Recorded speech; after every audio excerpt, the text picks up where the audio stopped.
1, 2, 3, 4. Screen time, screen time, screen time, screen time. My screen time too. Screen time. Hello and welcome to It's My Screen Time Too, the podcast where two moms just give up entirely on the golden age of television. I'm Deborah. And I'm Katie. And we have a special guest today. Hi, I'm Leah. And this is a very special episode of It's My Screen Time Too because we are in the same city, in the same room together.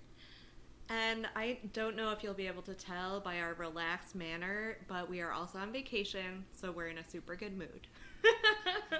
And we don't have any adorable stories about our kids this time. I know, it's a kid-free zone. We're so free. We might also be drinking pink wine.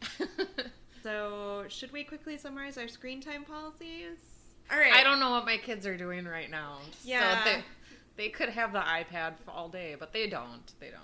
You have a lot of faith in your husband. I'm pretty sure Jay's brain is oozing out of his ear right now. He's been watching so much TV. Yeah, so I guess all bets are off for vacation, right? Right. So my kids usually get about 45 minutes to an hour a day before dinner, but recently I've taken it away because they just haven't been very well behaved. So part of our screen time policy is that lack of screen time is a punishment. Mm-hmm. I will say, as I always do, that we do not have a real screen time policy yet because Jay is pretty young. He gets on average a half an hour of screen time a day. Lately, it's right before bedtime when he's totally crazy and we're just about to go out of our heads and we need some relief. Should we move on to the main event? Sure. So today's topic is toy opening videos on YouTube. And we picked this topic because several years ago I read about the phenomenon of Kinder Egg videos in a New York Magazine article and thought it was weird and didn't think about it again until my kids had the iPad and I downloaded YouTube Kids, which is something where they can't get explicit content. And they were supposed to be watching like clips from Sesame Street or something and learning letters, but quickly they found on their own these toy opening videos, and I thought they were pretty much garbage. And so I would try to redirect them to watch something like that would have actual scripted content, and then they would just wind their way back to Paw Patrol egg opening things. And so I deleted YouTube Kids from their iPads. Or like, I would rather have them watch explicit actual YouTube videos. Oh, YouTube is gone too. They don't have YouTube either. And we are not kidding. It is honestly just a pair of disembodied hands unwrapping stuff. Yeah, I think, so our friend Leah is here today, and we sent her the links to the videos that we watched, and she made an attempt. What'd you think, Leah? I did not understand what you were asking me to do or why this existed. Also, I have 0 children, but I consider myself a pretty good aunt, so I thought I might have some appetite for this content. And I watched maybe 30 seconds of one of the videos, and I wanted to bash my head into the wall, so I quit. And then I decided that I was going to do my contextual research and read the New York Magazine article that Deborah shared, and I read a couple links that were within that article, and I do not understand anything about this. I don't know why it's fun. I don't know why it exists. I don't know why people do this. Well, thanks. That's a good intro. Yeah. Maybe we should just really quickly say what the 3 episodes were that we watched. So we watched, and there are like established YouTube channels for these. Super popular. So we watched one from the Fizzy Toy Show where they opened 30 mystery mashems. Is that the one where you wanted to see how squishy your thing is? Yeah. Yeah. That blew my mind. Like, not in a good way. We watched Blue Toys Club Surprise open Clay Buddies and Play-Doh Pals or something. And then a Toys Unlimited video where they had roly-poly bubble bath attached to Play-Doh containers that in the Play-Doh there were surprise toys. Right. And normally we would pause here to do individual plot summaries of the episodes that we watched, but what you just heard Deborah say is pretty much what we saw. Yeah, it's hands Mm-hmm.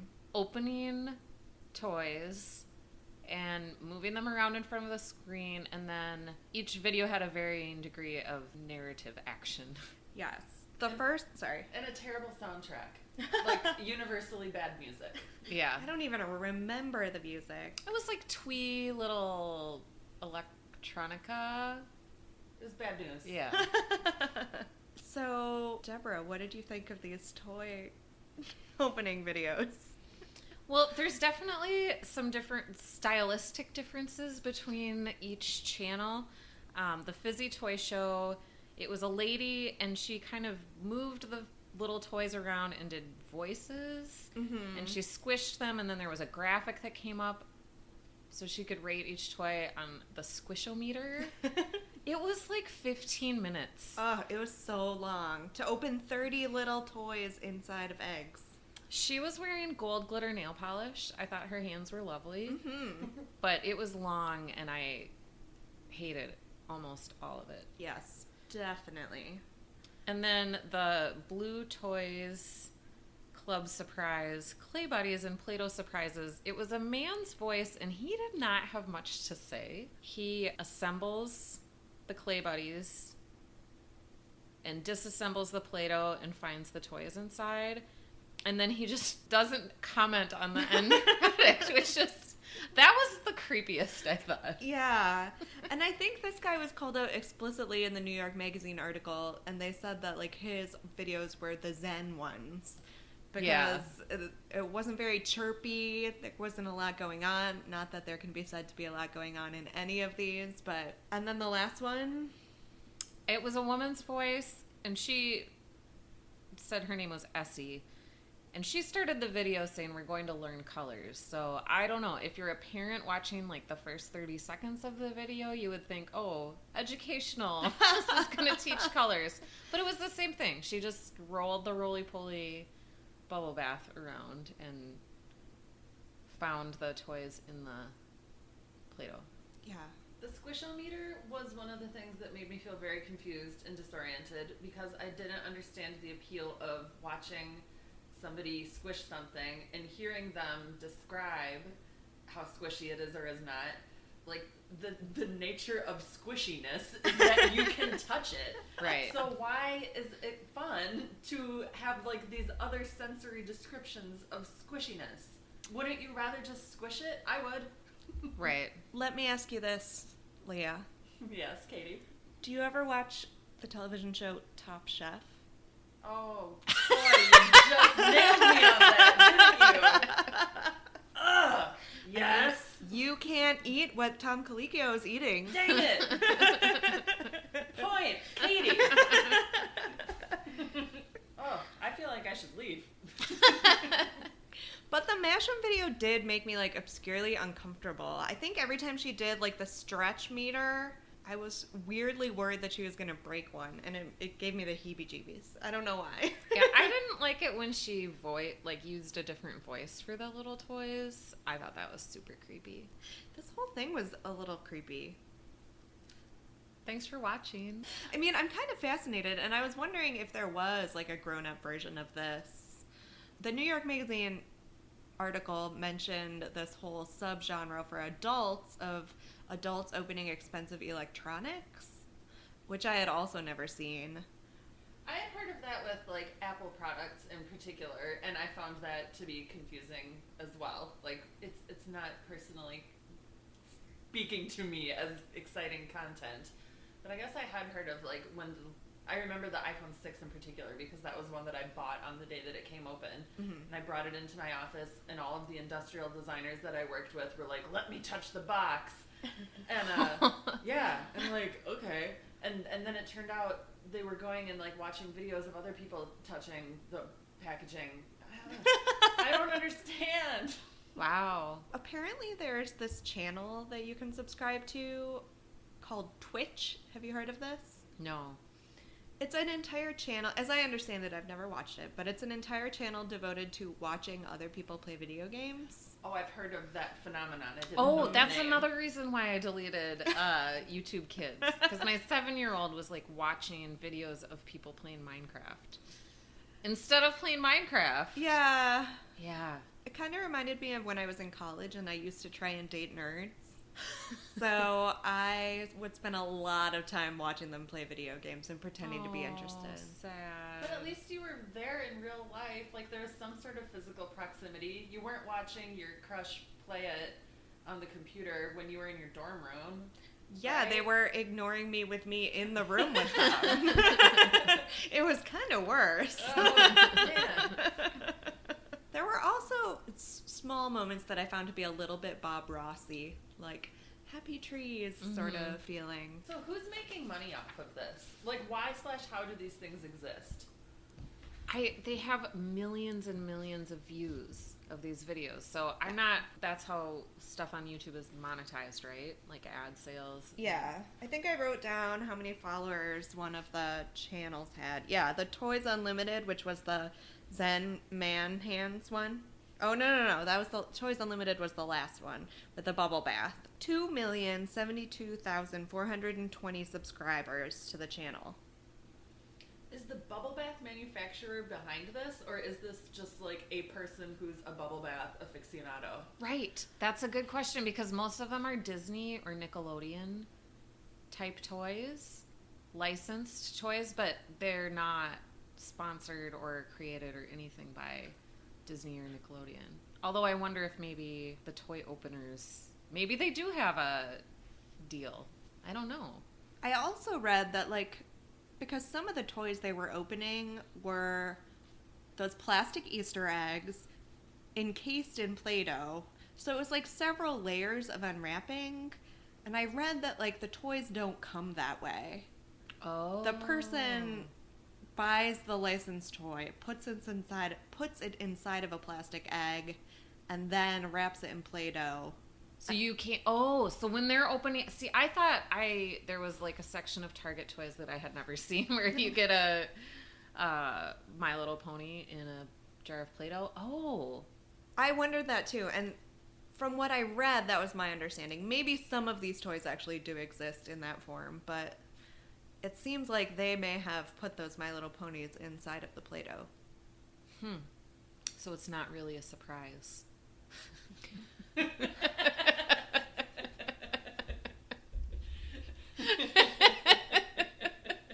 don't even know. This is baffling. I also wondered, because I have trouble sleeping, so I often listen to this podcast called Sleep With Me, which is very good. It has a man with a very drony voice that reads stories and helps me fall asleep. And I wonder if you're the kind of person that falls asleep to the television, as there are people like that in the world, if a channel like this would be particularly soothing for sleep. Maybe. I'm not that person. Maybe there is a person. So did either one of your kids participate in the research for this episode? No, I deleted YouTube Kids last year. They're not allowed to watch these Well, so creepy I wonder videos. what kids like out of it. They are transfixed. At least my kids were when they were 3. So maybe it's for younger, because younger kids can't really follow a plot, I guess, as much as older kids can. I feel like they're really made for very young children. So you've got my wheels spinning with this Top Chef thing, which you really sprung on me out of nowhere. These are the deep questions we ask here on My Screen Time too. Well, mind blown, as I said. And so I'm thinking, like, the reason why I tell myself I like to watch Top Chef is because I like seeing people who are really good at something do what they're really good at. And no, I don't get to eat their delicious food at the end, but there's some, like, level of trust or expectation that, like, I believe whatever they just did was probably really good. And so I'm trying to figure out, like, do kids just like seeing the thing get pulled apart? Like, what is it about this that the kid wants to see and finds satisfaction in? Yeah, I was trying to think of an adult equivalent, and the best I could come up with was in fashion magazines. They'll have articles where a beauty editor will test drive a product, and it'll be a product that I would never use because, like, I don't have curly hair or something, or dry skin. And I still am super interested and will read the article all the way through because I'm interested in what the product is. But it's a whole different thing because it's the written word. It's not a sketchy YouTube channel. That's another question. Do you think that this encourages your consumerist impulses or discourages them? You little kid or you parent or auntie? You parent, adult. I mean, we don't care what the kids think on this show. Oh, They're not the same as a toy commercial because that makes my kids say, I want that. And they would watch these toy opening videos. And then we did see Mashems at Walgreens one time, and they asked for them, and I said no, but it was like not a big deal. See, to me, it almost had like a Clockwork Orange effect. Ooh. I could see myself watching them with like my eyelids peeled back. Ugh. And then ever after, every time I saw like a 1/4 inch high Iron Man statuette like running and screaming away from it. Yeah. Yeah. No, it didn't. Even though we bought one earlier today. Where is it? I haven't seen it yet. I think it's in Deborah's purse. We haven't opened it. Well, Well, why we're are gonna- we not doing that right now? We're going to video it. Oh. okay. Special episode. And figure out who has the nicest hands, because that's another thing. Some of the hands are very done up. Like the third video we watched, the lady had a fancy French manicure. The guy, his hands were not. No, he actually had kind of dirty fingernails. Yeah. Yuck. Yeah. I didn't get that far. So, is there ever a situation where you would watch one of these voluntarily? Hell no. Same. Well, I did this morning. What if there were someone famous narrating? Who's a really good voice actor? Morgan Freeman. He has better things to do. He does. I was thinking about Mike Rowe. Like, he will narrate anything. I don't know who that The is. Dirty Jobs guy. Yeah, he does all of the, like, History Channel narration. He also does Oh. Chevrolet truck commercials. Oh. He's got a real, like, gravelly man voice. Yeah. I wouldn't watch a egg opening video with his narration either. I feel like the appeal of a celebrity voice would be, like, maybe they're going to tell a story. Or, like, maybe they're going to give a plot to this. But if it was just, like, Will Ferrell saying, I'm going to squeeze this now. And Okay, it is I would watch that. approximately that squishy.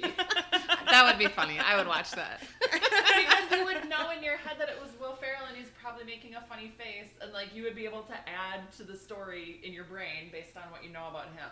Right. Sort of like when Will Ferrell and Kristen Wiig did that Lifetime movie and they played it totally straight. I haven't watched that. But I that haven't sounds watched it either, but I awesome. read about it. It's like Yeah. a straight ahead Lifetime movie. So you had to add the extra element of sarcasm that they weren't supplying.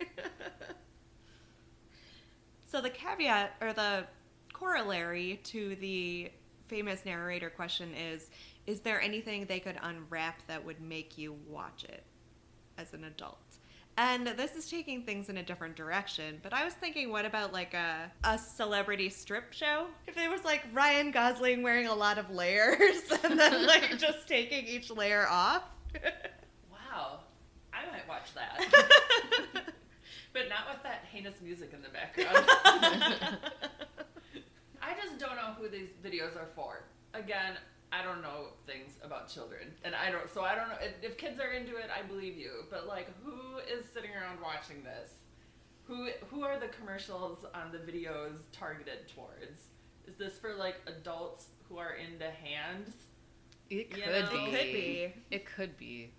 Although I feel like YouTube is so comprehensive, there are probably channels for people with a hand fetish. That are less Yeah. Yeah. that are less what? Kid-oriented? Is that part of the appeal? Like, It could It be. could be. ick, but is it? You, like a hand fetish pedophile? I don't know. I don't know.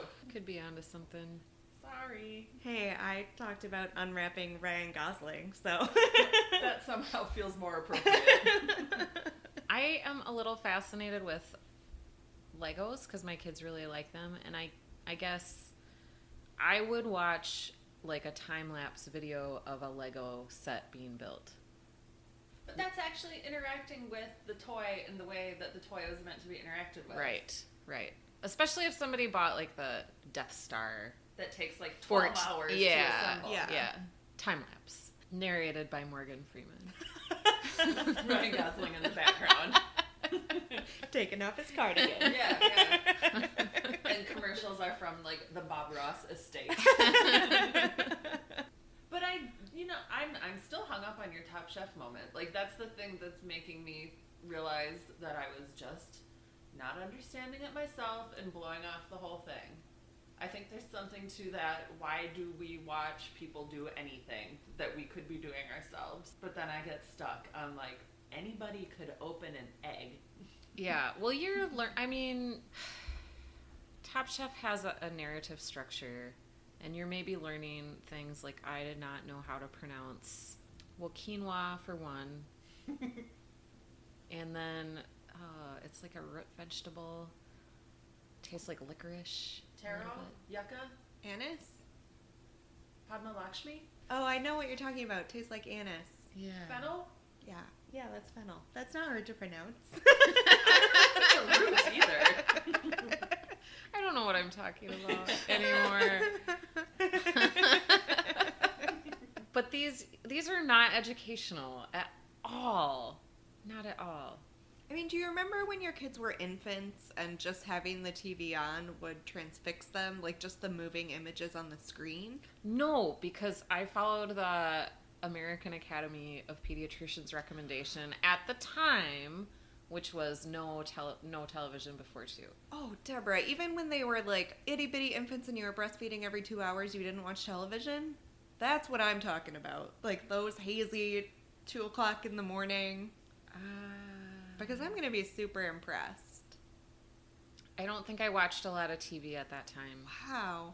I caught up on like 8 seasons of Grey's Anatomy. I guess I'm But a no, bad I mom. guess I remember like them turning their heads towards towards any light source. Yeah. So, would we recommend this? I think we're all pretty clear on the fact that we weren't super big fans of the toy opening videos. I would only recommend it if they were unwrapping Ryan Gosling. Same. So 4 stars? Negative stars. Delete Yeah. YouTube Kids. 0 stars. This is truly awful. Did you guys what are the commercials? Are there commercials? I mean, there's commercials, right? Like on YouTube, skip ad Yeah. shows up after 5 seconds. But it's your normal Lysol or like whatever. Okay. I didn't notice that it was particularly geared towards the toys. Yeah, why doesn't YouTube have an algorithm that makes the advertisement before the video correlate with the video? Because like in confident that it fashion does, magazines, right? but in fashion magazines, like you'll see a perfume ad in the section where they are reviewing perfume, but YouTube doesn't seem to be that I feel specific. like they do. And I can't think of a good example right now, but why would they not? I mean, like, Facebook ads and Google ads know who you are and what your deal is and what else you've been looking at. And then the ads get smarter and more tailored towards you.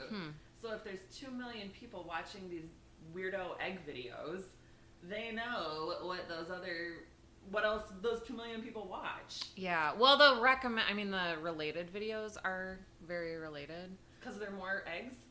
Holy yeah, there are shit. so many more. Yeah. I mean, do you know what a Kinder egg is? God, no. I think I read that they were illegal in the United States. I don't know if that's true, but they're super popular in Europe. It's like a chocolate egg, and inside the chocolate egg is a plastic egg, and inside that egg is a toy.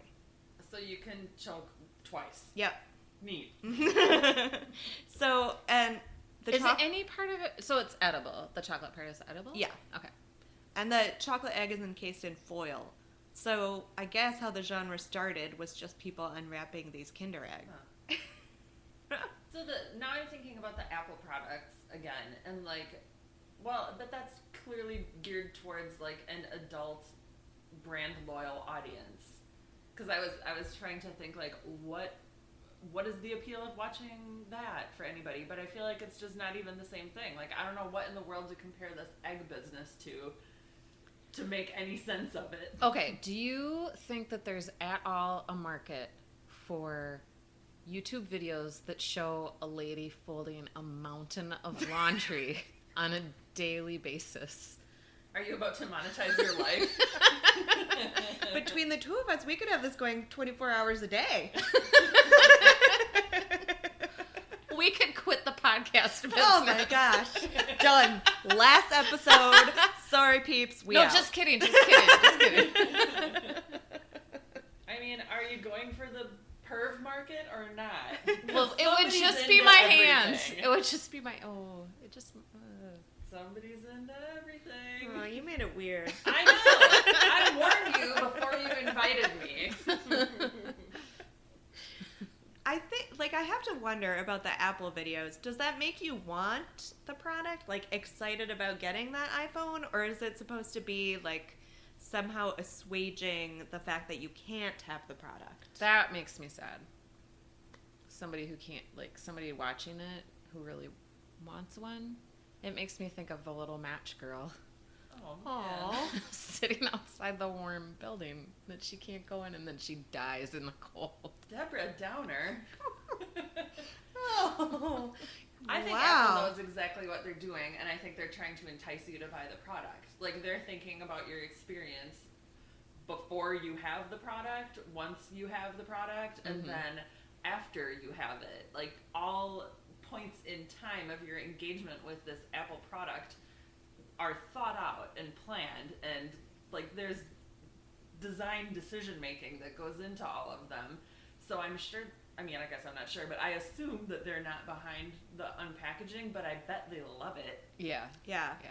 So who loves it that these egg things are happening? Walgreens? This is all big Walgreens. Because they're not making enough money off of pharma? Loading the dishwasher is another one. I could come up with a lot of footage. Loading the dishwasher and unloading. There's something weirdly satisfying about loading the dishwasher just right. Yeah, that's true. But I don't want to watch anybody else do it.